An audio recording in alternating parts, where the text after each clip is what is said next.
यही फर्क है। जो लोग डांस की महफिल से आते हैं ना, सुबह को उनकी सूरत देखे तो ऐसा लगता है किसी ने जूतों से मारा है, और जो हुजूर की महफिल से आते हैं ना, सुबह उनके चेहरे देखो तो ऐसा लगा है जैसे कि ये पूरी नींद सो के उठा है। ये हुजूर के जिक्र की बरकतें होती हैं, और इतनी आसानी से थकेंगे भी नहीं। जाग रहे हैं। अगर आप कंजूसी ना करें तो मैं उन लोगों की मजबूरी तो नहीं समझ सकता जो खड़े हुए हैं, लेकिन मेरा मशवरा रहेगा आपके लिए, अगर आ सकते तो बैठ जाएं, वरना कुछ लोगों को खड़ा होना भी पसंद होता है, कुछ लोगों को बैठना पसंद होता है। अभी आपने जाकिर इस्माइली साहब को बहुत ही अच्छे तरीके से सुना माशाल्लाह, बड़ी संजीदा तरीके से नात हुजूर की पढ़ते हैं, और मज़ा भी तब आता है जब नात दिल में उतरती चली जाए। मैंने तकरीबन आज से 5-6 साल पहले ये बात कही थी बरसरे मिंबर में। मैंने कहा था कि नात अपने उसूल से पढ़नी चाहिए। नात इस उसूल से पढ़ें कि ज़बान पे नाते मुस्तफ़ा हो और दिल हुजूर के रोज़े का चक्कर लगा रहा हो। फिर नात सुनने का भी मज़ा आता है और नात पढ़ने का भी मज़ा आता है, और उस अंदाज में माशाल्लाह हमारे भाई ने अभी भी कलाम पढ़े और पढ़ते हैं। बहुत सारे इनके कलाम मशहूर है, ज़माना है, बच्चों को भी याद है। अल्लाह सलामत रखे, और खुदा करे हमारी आखिरी सांस तक यही ड्यूटी रहे, और वो शेर मैं सो जाऊं या मुस्तफ़ा कहते कहते, खुले आँख सल्ले अला कहते कहते। तो खुदा करे ये ड्यूटियाँ बनी रहे, और ये जिम्मेदारियाँ अल्लाह ने सौंपी हैं। किसी को मस्जिद की जिम्मेदारी है, किसी को मदरसे की जिम्मेदारी है, किसी को नसीहत की जिम्मेदारी है, किसी को जिक्र की जिम्मेदारी, किसी को नात की जिम्मेदारी।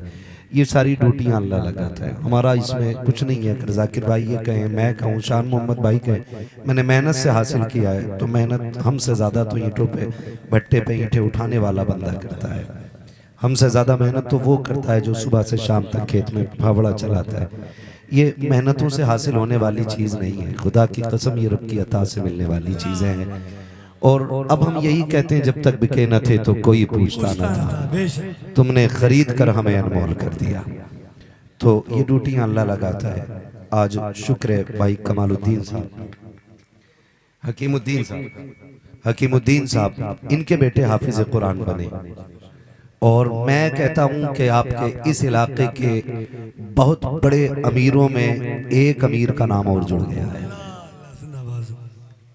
हकीमुद्दीन साहब अब आपके इलाके के एक बहुत बड़े अमीर आदमी हो गए,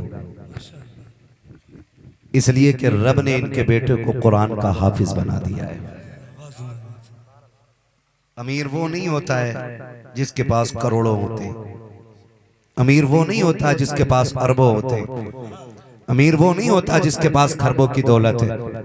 अमीर वो होता है जिसकी दौलत जमीन पे भी साथ रहे और जमीन के अंदर भी साथ रहे। वो सबसे बड़ा अमीर होता है। मौलाना शकील साहब हाँ है कि चले गए, बैठे हुए माशाल्लाह। आप तो आगे आइए, आप लोगों की मेहनतों का नतीजा है ये। कहीं ना कहीं हम ना बहुत बड़ी नाइंसाफी करते हैं। मैं अक्सर ये बात कहता हूँ, खतीब का नाम बड़ा होता है, नकीब का बड़ा होता है, शायर का बड़ा होता है, उस उस्ताद का नाम कोने में पड़ा होता है जिसने 2 साल मेहनत करके बच्चे को हाफिज बनाया होता है। अल्लाह है ना। आज सबसे बड़े इनाम का हकदार वो उस्ताद है जिसने रातें कुर्बान करके बच्चे को हाफिज बनाया। तुम्हारे कारी साहब आए आगे के नहीं?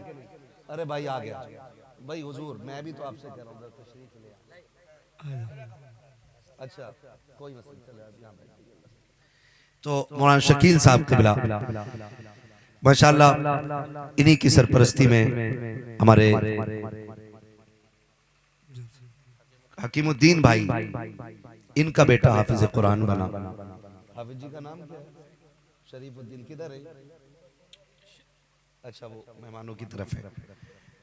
हाँ अल्लाह सलामत रखे। तो मैं अर्ज कर रहा था कि आपके बड़े अमीरों में एक अमीर का नाम और जुड़ गया है, एक अमीर का नाम और जुड़ गया है।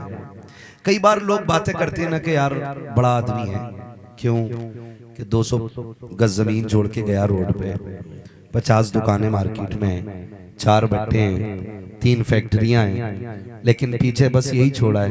मैं कहता हूँ वो अमीर नहीं है, वो सबसे बड़ा गरीब है। अमीर वो है जिसने अपने पीछे कुरान पढ़ने वाले छोड़े। मेरी बात याद रखिएगा, अमीर वो है जिसने अपने पीछे कुरान पढ़ने वाले छोड़े हैं। बड़ी बात होती है ये कुर्बानी है, बच्चे पालना भी। मैं इसके खिलाफ नहीं हूं, कमाए हलाल कमाए, और अमीर होना बुरा नहीं है, लेकिन कारून होना बुरा है। दौलत हो तो उस्मान गनी वाली होनी चाहिए, दौलत हो तो उस्मान गनी वाली होनी चाहिए, वरना दौलत का होना बुरा नहीं है। डॉक्टर इकबाल ने कहा था तंग दस्ती अगर न हो गालिब, वो गालिब ने कहा था तंग दस्ती अगर न हो गालिब, तंदुरुस्ती हजार नेमत है। तंग दस्ती अगर न हो गालिब, तंदुरुस्ती हजार नेमत है। तो पैसे कमाना बड़ी अच्छी बात है। मैं आपसे गुजारिश करूं, खुदारा अपने बच्चों को कुरान की राह पे डालें, कुरान की राह पे डालें। हमारा मुआशरा जब कुरान की तरफ चलेगा तो फिर हमारी दुनिया भी भली होगी और हमारी आखिरत भी भली होगी। हकीमुद्दीन भाई अल्लाह इन्हें सलामत रखे, इनका 22 तारीख का टिकट प्रदेश का है। मैं किसी मुल्क की बात नहीं कर रहा हूं, मैंने प्रदेश बोला है। और मुझे ये बताया गया, इनके बेटे ने कहा था अगर हाफिज बनूंगा ना तो फलां को बुलाना, फलां को बुलाना। इन्होंने ये बात कही और बाप ने पूरी कर दी। मैं कहता हूं आज यहां रुक के एक बाप को समझें और देखें बाप है किस शय का नाम, किस दौलत को बाप कहा जाता है। आज हम जवान हो गए ना, बाप बूढ़ा हो गया है, तो हमें अपनी मेहनत दिखती है, बाप की नहीं, बाप की नहीं। 22 तारीख का प्रदेश जाने का टिकट है, क्यों जा रहे हैं? वहां रिश्तेदार है, बोले नहीं ना, बोल सकते हैं तो बोले, वहां रिश्तेदार है, खानदान है, नहीं है ना, वहां वतन है अपना, यार दोस्त हैं अपने, नहीं ना, फिर प्रदेश क्यों जा रहे हैं? जिस दौलत को आज बेटे के लिए खर्च किया है ना, उसी दौलत को फिर से कमाने जा रहे हैं। या यूं कहिए जिस दौलत को कमा के लाए थे ना, आज उस दौलत को बेटे के लिए कुर्बान कर दिया है। कल जब यही बाप बेटों से कहता है ना, बेटे खांसी का सिरप खत्म हो गया, तो हम जेब पे हाथ मार के कहते हैं तुम्हारे खर्चे उठाएं कि बच्चों के उठाएं। खुदा की कसम, माँ बाप का इतना बड़ा एहसान औलाद पे होता है। अगर अपने बदन की खाल का जूता बना के भी बाप को पहना दो ना, तो उसकी कुर्बानियों का बदला पूरा नहीं हो सकता, उसकी कुर्बानियों का बदला पूरा नहीं हो सकता है। बाप कितनी बड़ी दौलत है, जानते हो क्या कमी है मेरे नबी के आंगन में? रब ने सब कुछ ही तो दिया है। बरेली के इमाम ने कहा मालिक के कौनैन हैं गो पास कुछ रखते न के, दो जहां की नेमतें हैं उनके खाली हाथ में, ये बरेली के इमाम ने कहा, और सब कुछ रब ने उनकी गोद में रखा है। लेकिन जानते हो माँ बाप होते हैं, माँ बाप होते हैं। मेरे नबी के चचा जब कभी पीछे चलते थे ना, तो हुजूर बाजू पकड़ के बगल में लाते थे और कहते थे चचा पीछे ना चला करो, तो वो गर्दन झुका के कहते थे तेरे कदमों पे कुर्बान जाऊं, तू पीछे की बात करता है। महबूब कहते थे सुना है तुम्हारा चेहरा मेरे बाप अब्दुल्ला से मिलता है, जब तुम मेरे पीछे चलते हो तो लगता है मैं अब्दुल्ला के आगे आगे जा रहा हूं। खुदारा समझे जरा, आज जरा सी काबिलियत आ जाए ना हम में, तो यही बाप जो बरसों बरस परदेश में काट देता है, हम इससे कहते हैं तुम क्या जानते हो, चुप रहो, तुम क्यों बोल रहे हो, तुम्हें क्या पता है। कभी ये जवाब न देना, वरना इसकी 10 बरस की मेहनत पे पानी फिर जाएगा। इसे नाज होता है मैंने मजदूरी करके बेटा पाला है, इसे नाज होता है मैंने हलाल के लुक़मे खिला के बेटा पाला है। और आपसे गुजारिश करता हूं नौजवानों बच्चों, अपने बाप को कभी कमाई का ताना मत देना, कभी ताना मत देना। कई बार शान मोहम्मद भाई बापों ने ये शिकायत की है कि मेरे बच्चे को मेरे काम से नफरत है, और कई बच्चों ने ये कहा है कि हमारा बाप ऐसी मजदूरी करता है, हमारे रिश्तों में रुकावट आ रही है। मैं कहना चाहता हूँ यार, तुझे क्या लगता है रिश्ते तेरी तदबीर से जुड़ते हैं, रिश्ते तेरी तहकीक से जुड़ते हैं, रिश्ते तेरी काबिलियत से बनते हैं, रिश्ते तेरी दौलत बनाती है। खुदा की कसम, जोड़ों के फैसले तो रब ने कर दिए हैं, अब मिलने के रास्ते अलग होते हैं। कभी ऐसा नहीं होता कि 6 महीने रिश्ते तलाश किए जाते हैं, कई कई जिलों में ढूंढा जाता है, पड़ोस में लड़की मिल जाया करती है। मैं पूछना चाहता हूँ, क्या तुम्हें पड़ोस में नजर नहीं आया तो कहना यह पड़ता है हम कितना भी ढूंढते रहे, होता वही है जो खुदा चाहा करता। नारे तकबीर, नारे रिसालत, हजरत अल्लामा मौलाना मुफ्ती हम्माद रजा साहिब क़िबला। तवज्जो है सारे लोगों को। कई बार कहते हैं, कई बार कहते हैं, अब्बा भट्टे पे काम करने न जा। हम लोगों से क्या जवाब दें, हमारा बाप भट्टे पे काम करता है? हम क्या कहें, हमारा बाप ठेला लगाता है, हमारा बाप रिक्शा चलाता है। मैं कहता हूं जबान को लगाम दे। अगर तेरे बाप ने भट्टे पे ईंटें उठा के पाला है, रिक्शा चला के पाला है, तो उसको गुर्बत का ताना न देना। तो रात के सन्नाटे में उसके सरहाने बैठ और उसके कंधे दबाना शुरू कर। अब्बा तेरा एहसान है, तूने पसीने में भीगे हुए कपड़ों की कमाई खिलाई है, किसी के खून में डूबे हुए लुकमे नहीं खिलाए।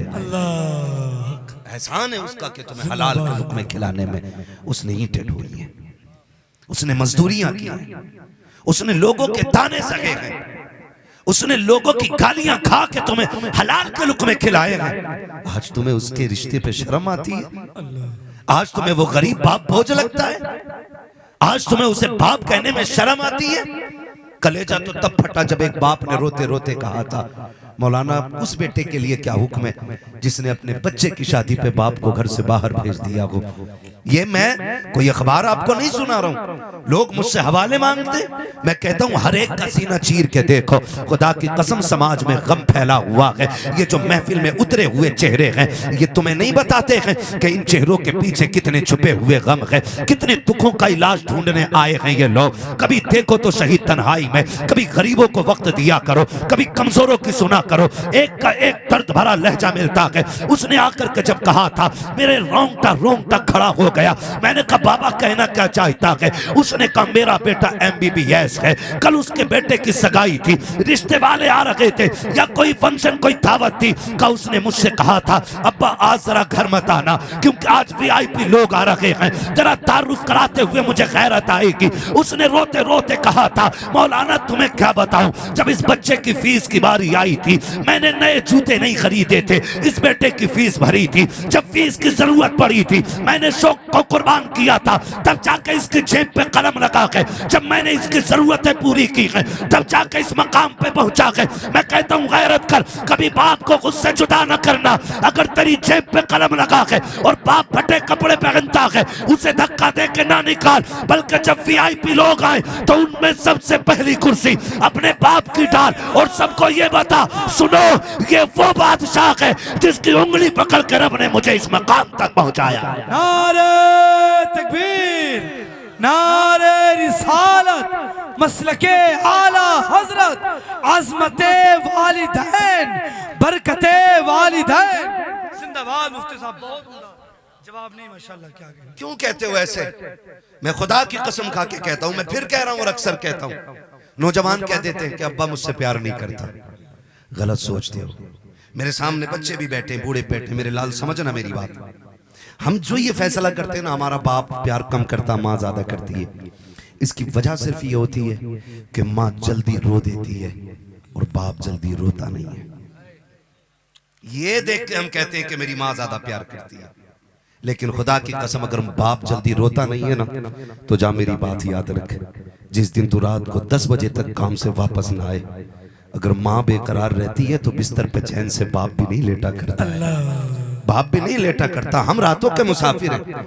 जाकिर भाई हैं, ये तमाम उलमा हैं जो रातों रात जिनका काम चलने का है। खुदा की कसम एक नहीं सैकड़ों बापों को हमने रोड पे सन्नाटे में रात की तन्हाई में कोहरे में खड़ा देखा है। जब पूछा ना क्या बात है, खुदा की कसम उसने कहा भी बेटा काम पे से नहीं आया है। और देख तो सही, तुझसे किसने कह दिया बाप प्यार नहीं करता है। जब पहले की बात है, जब मैं भी पढ़ता था, मैंने देखा एक माई एक जगह से चढ़ी और उसके हाथ में एक कपड़े की पुटलिया बंधी थी। उसको सीट नहीं मिली, वो बीच में बैठ गई। बस पे हम लोग जा रहे थे, नीचे बैठ गई। और जब आया ना शहर उतरने लगी, किसी ने कहा इस उम्र में यहाँ आने की क्या जरूरत थी। जानते उस माँ ने क्या कहा था? कहा सुबह मेरा बेटा बिना टिफिन के काम पे आ गया था, मैं घर पे चाय ना पी सकी, अपने बच्चे के लिए काम पे यहाँ रोटी लेकर के आई हूँ। मैं पूछना चाहता हूँ इन माँ बापों की कुर्बानी का बदला कौन दे सकता है? कौन इनकी मोहब्बतों का सिला देगा? आज बीवी ने जरा सा कह दिया तेरे बाप की खांसी से तकलीफ होती है, माँ की आवाज से दुख होता है, तो तुम उसको उठा के जहाज में बैठा के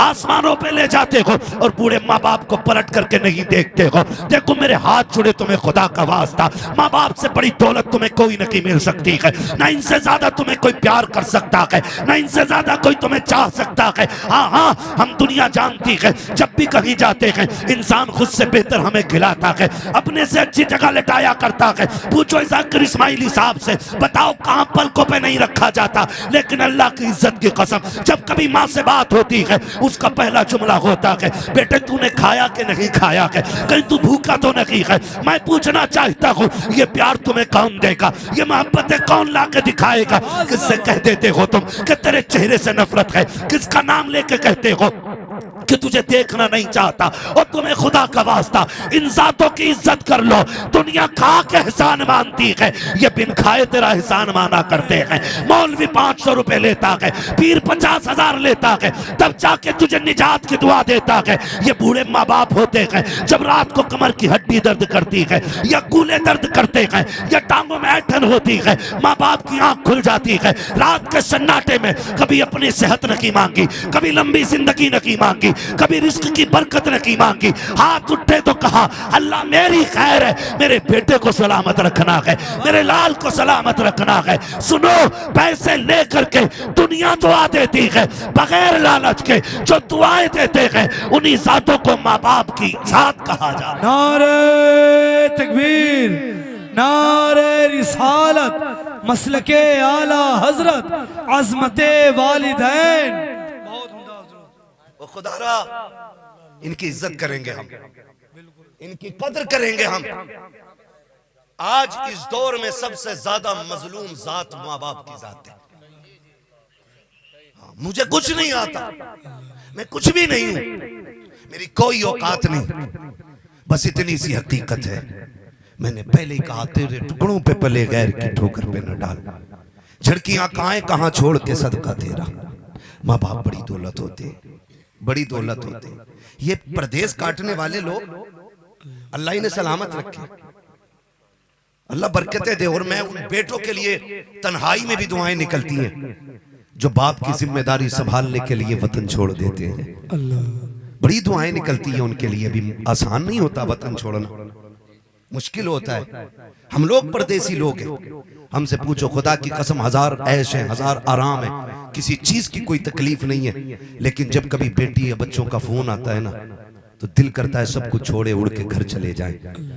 हमारा भी जी चाहता है हम अपनों के बीच में रहें, मगर खुदा की कसम सुने, ये जो सब कुछ छोड़ के ना वतन छोड़ जाते हैं, कभी इनके साथ बुरा ना करना, कभी इनके साथ ना इंसाफी ना करना।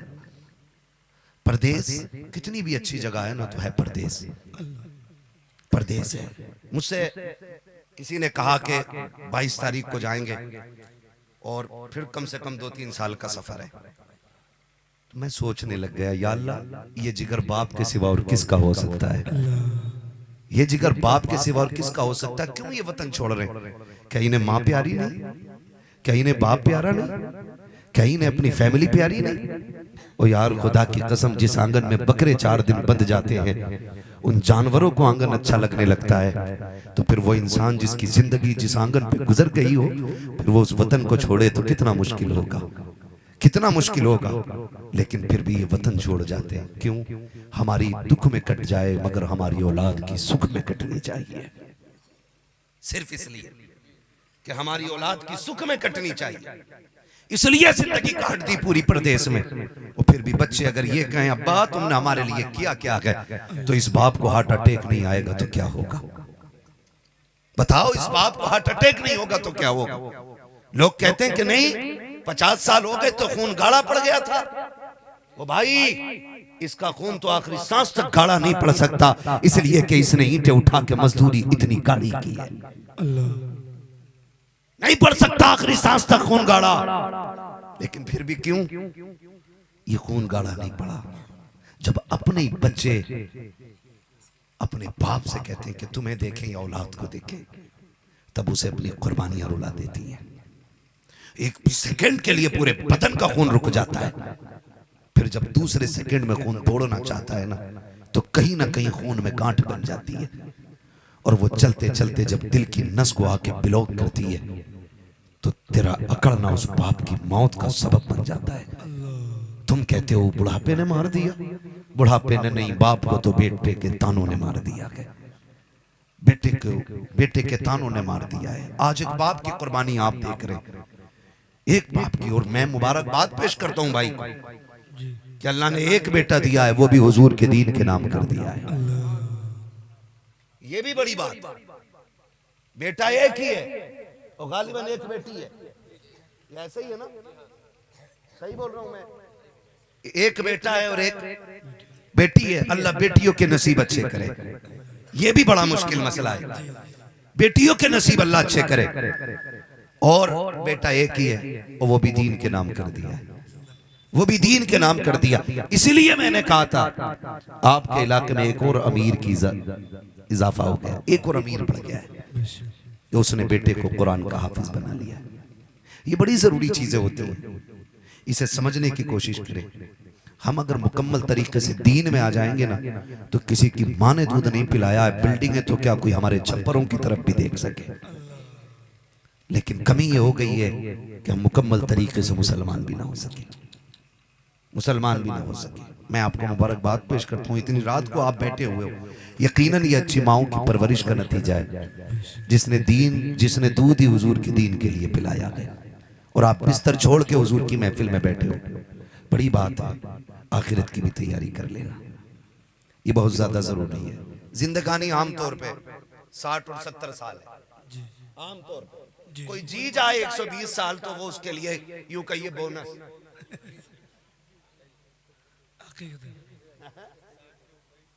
हाँ, 60 के ऊपर जब सुई जा रही है तो समझ लो ऑफर भी है, बोनस भी है। ऑफर है तौबा का और बोनस है सांसों का। 60 के ऊपर जब सुई चल रही है, वरना इसके बाद ना तो फिर वैसे तो मौत का कुछ नहीं पता। हम अक्सर कहते हैं उजाले अपनी यादों के हमारे साथ रहने दो। जिंदाबाद। शेर खाली शान मोहम्मद भाई नहीं पढ़ते, हम भी पढ़ लेते हैं। उजाले अपनी यादों के हमारे साथ रहने दो, न जाने किस गली में जिंदगी की शाम हो जाए। हर वक्त यूं तो मौत के लिए तैयार रहना चाहिए, मौत के लिए हर वक्त तैयार रहना चाहिए। लेकिन आमतौर पे जिंदगी कितनी है? 60-70, इसी के बीच में निकल लेना है। ये 60 साल जिंदगी थोड़ी दुख में उठा लें, इसके बाद वाली जिंदगी बड़ी सुखों वाली हो जाएगी। इसके बाद वाली जिंदगी बड़े सुखों वाली होगी, बड़ा पुरसुकून माहौल मिलेगा। ये तो कटी जानी है। लेकिन जैसी लड़का पैदा हो ना, मैंने किसी को कहते भी सुना, खूबसूरत होगा तो डॉक्टर बनाऊंगी, काला होगा तो मौलाना बनाऊंगी, सेहतमंद होगा इंजीनियर बनेगा, लूला लंगड़ा होगा तो इमाम साहब बनेगा। ये चीज है ना, ये सोचें। मगर सुन, तू भी सही कहती है, जिसे कोई तालीम सीने से नहीं लगाती उसे मुस्तफा की तालीम सीने से, जिसे कोई सीने से नहीं लगाता उसे हुजूर का दीन सीने से लगाता है। मैं सलाम करता हूं इन मदरसे वालों को, मदरसे वालों में भी कुछ फित्तीन होते हैं, सारे ही नहीं होते। कुछ की कुर्बानियों पे दिल जान से कुर्बान जान। सलाम करता हूं मैं इनको, बड़ी मेहनतें करके हमारे बच्चों को पढ़ाते हैं, बड़ी मेहनतें करके। अच्छा एक बात बताओ, जब आखिरी सांस आए तो क्या इरादा है? सांसें अटक अटक के निकले कि जल्दी दम निकल जाए? क्या इरादा बोलो? मेंबर वाले ना बोले, सिर्फ नीचे वाले बोले। कैसे? जल्दी निकल जाए, ये इरादा ना? गर्दन हिला रहे हो अल्लाह के बंदो। अब तो मैं सोचता हूँ सब जगह पढ़ाई हो रही है, अब तो हर जगह जबान आ गई है, लोगों को बोलना सीख गए, बोल सकते हैं, वरना मैं आपको बुलवाना भी जानता। मैं कहूंगा नहीं, अभी बस इतना बताओ क्या चाहते हैं? सांसें जब टूटने लगे तो दम देर से निकले या जल्दी? माशाअल्लाह जो बोल गए अल्लाह उन्हें सलामत रखे। कैसे निकले? जोर से, जल्दी निकले। और जल्दी निकलने का तरीका क्या है? आसान तरीका है, तुम रब के हो जाओ, रब तुम्हारा हो जाए। सीधी सी बात, तुम रब के हो जाओ, रब तुम्हारा हो जाए, बहुत आसानी से। और बड़ी मुश्किल बात है, दम उनका पारसा हो, मुत्तकी हो, परहेजगार हो, हाजी हो, नमाजी हो, गाजी हो, कोई भी हो, उनका दम आसानी से नहीं निकलता जो माँ बाप के नाफरमान होते हैं। ये नोट कर लो, उनका दम आसानी से नहीं निकलता जो माँ बाप के नाफरमान होते हैं। कहते नहीं जी मैं कतई नाफरमानी नहीं करता। कहां रह रहे हो? कुछ नहीं, फैमिली के साथ मुंबई में हूं। गांव में कौन है? अम्मा रहती है। कौन रहता गांव में? अम्मा और अब्बा कह लो भाई, पता नहीं शादी के बाद भी अब्बा को अब्बा कहो कि ना कहो। हाँ कुआरे हो तो कह लो। सही कह रहा हूं हजरत? शादी हो जाना तो कह रहे हम, कोई आके पूछा ना तुम्हारे अब्बा कहाँ के? हाजी जी। क्यों? जवान हो गया ना, अब तो हाजी जी कहेगा, मुखिया कहेगा। बेटा भी अब्बा को प्रधान कह रहा है, अम्मा को हज्जन। वो शर्म कर यार, गैरत कर। उनसे पूछ लफ्ज़े माँ में कितनी मिठास होती है जिनके पास माँ नहीं है। अब्बा कहने को उनका दिल कितना तरसता है जिनके पास बाप जैसी दौलत नहीं है। और तू मुखिया कह रहा है, अब्बा कह रहा है। ये खाली अब्बा को ही अब्बा नहीं कहता, ससुर को खूब जोर से अब्बा कहता। हाँ पड़ोसी जान लेते दामाद आया। अगर ससुर घर में न दिखे ना तो कह रहा अब्बा किधर गए? और सास कहे तुम्हारे अब्बू ठीक है? हाई जी कहाँ ठीक है? वो अच्छी बात है, उन्हें अब्बा कह रहा, तो मैं ये नहीं कह रहा उन्हें अब्बा ना कहो। हमारे हुजूर ने, हमारा दीन हमें ये कहता है तुम्हारे तीन बाप हैं। एक वो जिसने तुम्हें तालीम दी, एक वो जिसने तुम्हें पैदा किया, और एक वो जिसने तुम्हें बेटी दे दी। तीनों की खूब इज्जत करो, ये हमारा दीन सिखाता है। लेकिन किसी को छोड़ के किसी की इज्जत नहीं करनी, किसी को छोड़ के किसी की इज्जत नहीं करनी है, सबकी इज्जत खूब करनी है। तो घर पे कौन रहता है? अम्मा। जिन्हें शर्म नहीं आ रही वो बोले। अगर अपने अब्बा की औलाद हो बोलो, और अब्बा के भी अब्बा हो तो कतई मत बोलो। ऐसा लग रहा है जैसे बेटे को अब्बा कहलवाया जा रहा है। बोल सकते हैं? कौन रहते घर पे? और कहता मैं पूछ के आया था। हमने अम्मा से कहा अम्मा हम चाहते हैं बच्चे अपने साथ रखें, तो अम्मा ने इजाजत दे दी। तो मैंने कहा पगले वो माँ है, वो तो दिल निकाल के खुशी खुशी दे देती है। तू इजाजत की बात कर रहा है? तू इजाजत की बात कर रहा है? वो जरूरत पड़े तो बेटे को दिल दे देती है। क्या दुख नहीं होता उसे दिल निकाल के देने में? होता है ना, दुख होता है। तो दुख था तो फिर इजाजत क्यों दी? मैंने कहा सुन, जब तू बचपन में पेशाब कर देता था ना बिस्तर पे, तो तकलीफ तो होती थी ना गीली जगह पे लेटने पे, लेकिन फिर भी तुझे सूखे में लेटाया, वो तेरे भिगाए हुए बिस्तर में लेटी रखी। पूछना वो क्यों लेटी रहती थी? ताकि मेरे बेटे को तकलीफ ना हो। जब तूने ये कहा परदेश जाना चाहता हूँ, अम्मा इजाजत चाहिए, माँ ने तुझे इजाजत दे दी, तो तुझे क्या लगता है उसे दुख नहीं हुआ? और तुम्हें खुदा का वास्ता, जब ये जवान थे तो तन्हाई में गुनगुना के वक्त काट लेते थे, काम में वक्त कट जाया करता था। आज बुढ़ापा आ गया है, कुछ खा भी नहीं पाते हैं, लहजे भी साफ साथ नहीं देते हैं, सांसें भी रुक रुक के चलती हैं। आज इन्हें तन्हाई नहीं, आज इन्हें तेरे साथ की जरूरत है। तू आके परदेश में कहता है कि मैं पैसे कमाने आया हूँ। दौलत कमाना आसान होता है, लेकिन मुश्किल होता है अपने माँ बाप का साथ देना। इनके साथ वक्त गुजारा करो। तुम नहीं जानते हो प्यारे, जब बच्चे दूर चले जाते हैं, माँ बाप तन्हा घर के अंदर होते हैं और उन्हें तेरी याद आती है, वो चाहते हैं कि तुझे बेटा कह के आवाज दें, तो माँ कभी दीवार से बातें करती है, कभी दरख्त की शाखें पकड़ के तेरा नाम लेती है। लोग कहते हैं कि पागल हो गई है, ये दरख्तों से बातें करती है, ये दीवारों से बातें करती है। जा जाके उस माँ से पूछ, क्या तेरा दिमाग चल गया है या तू पागल हो गई है? क्यों अपने बेटे का नाम लेके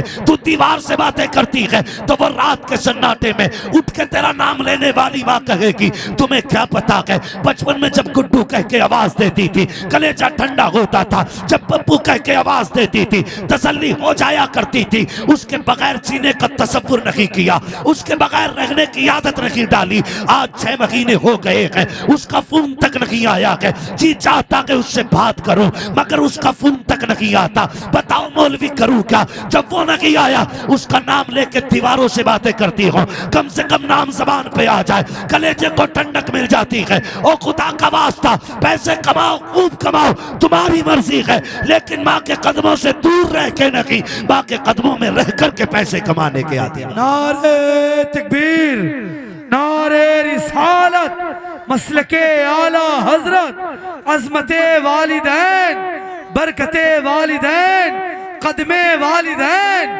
हजरत अल्लामा मौलाना मुफ्ती हम्माद रजा साहिब कुबला।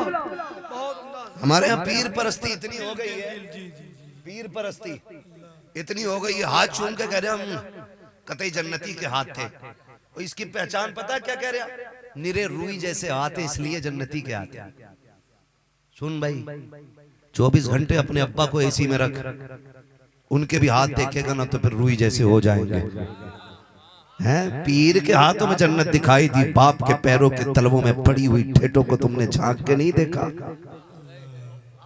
झांक कभी तलवों में। वो तुझे बचपन में कंधे पे लेके ना चला होता ना, उसके पैर भी रुई जैसे होते। लेकिन हम कहते हैं मजा आ गया, पीर साहब के हाथ दबाए, हो ऐसा लग रहा है जन्नत का फरिश्ता पकड़ लिया। ये भी एक बार बेगैरत नहीं कह रहा कि अब्बा के भी हाथ दबा दिए, क्योंकि इसके कौन दबाएगा फिर? ऐसे ठलुए गुलाम कहां मिल जाएंगे?